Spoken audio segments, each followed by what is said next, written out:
Niki Moore, and she's presenting a speech today from the Public Relations Manual. The speech is persuasive of project number 3, and she's completed the required work to receive her second DTM in June. You have done all of that? Well, this is the highest award in Toastmasters, Distinguished Toastmasters, so Niki is trying to get her second one. For today, you as the audience are to pretend that you are attorneys and judges, and you're listening to a presentation that you might not believe in. And let's listen to Niki's talk today, which is called Advocacy. Let's welcome Niki Moore.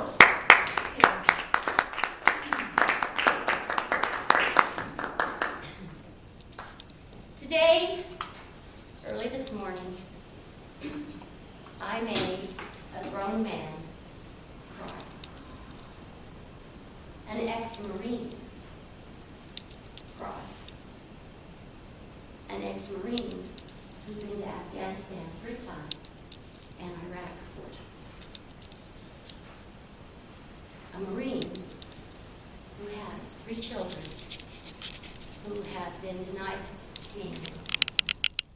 There's a restraining order against him. He's not been allowed to see his children after serving his country, doing his very best to provide for his family, and because some allegations that have been made are not true.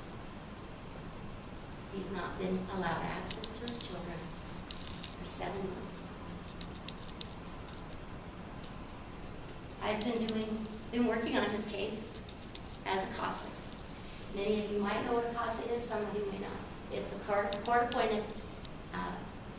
court-appointed special advocate. I've been doing this for 10 years. This has been one of the hardest, most emotional cases I've ever worked on. Because you see, you as judges and attorneys, you don't have the kind of time that I do. You don't have time to find the kind of resources that I do.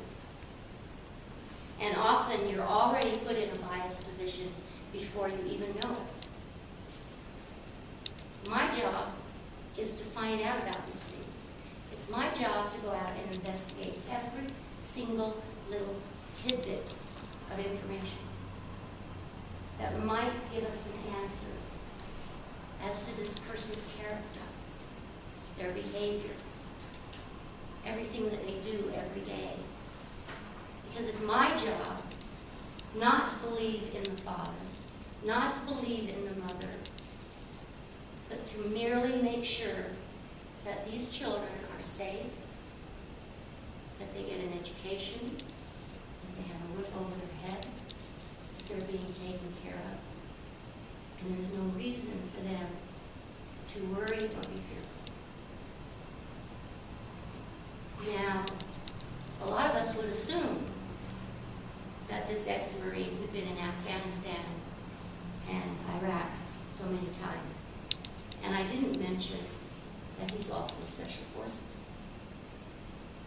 His stories would make every one of you cry and want to crawl under the table that we have put an individual into that sort of situation.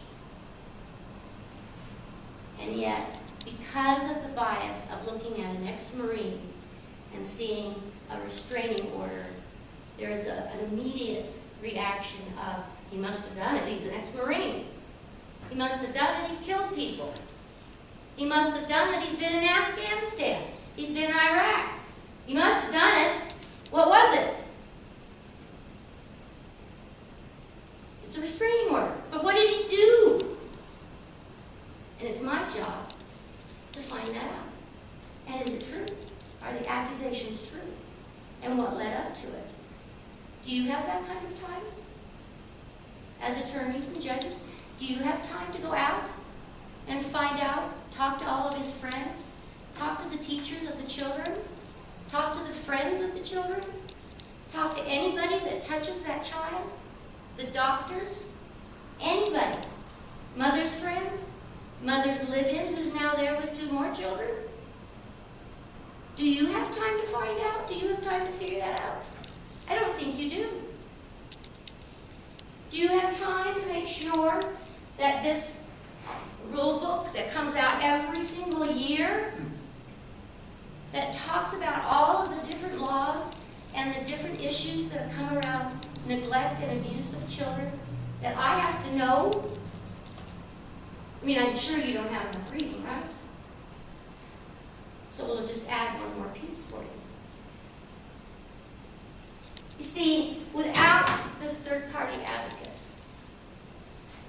this man would be looking at another 5 to 10 years of being restricted to every other Wednesday night from 7 to 8 in a supervised situation with his children.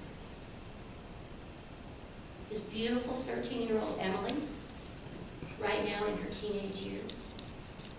His son, soccer, football, baseball, A student. His youngest daughter wants to write poetry. Has written some beautiful poems about her daddy that she misses so much. When I saw him this morning, I was able to tell him that all of the information and investigation that I had done, from police reports to mental health analysis he had of, was he this vicious person that his wife said? And I'm not here to make allegations against his wife. But what I can tell you is that I know for a fact that he never, ever hit her. He never, ever approached her in a violent manner. He never, ever touched his children. And that his children love him more than anything. And that this man loves his children more than anything. And that you as a judge or attorney may not have that information to know that this man should have 50-50 custody and be able to participate in decision-making for his children.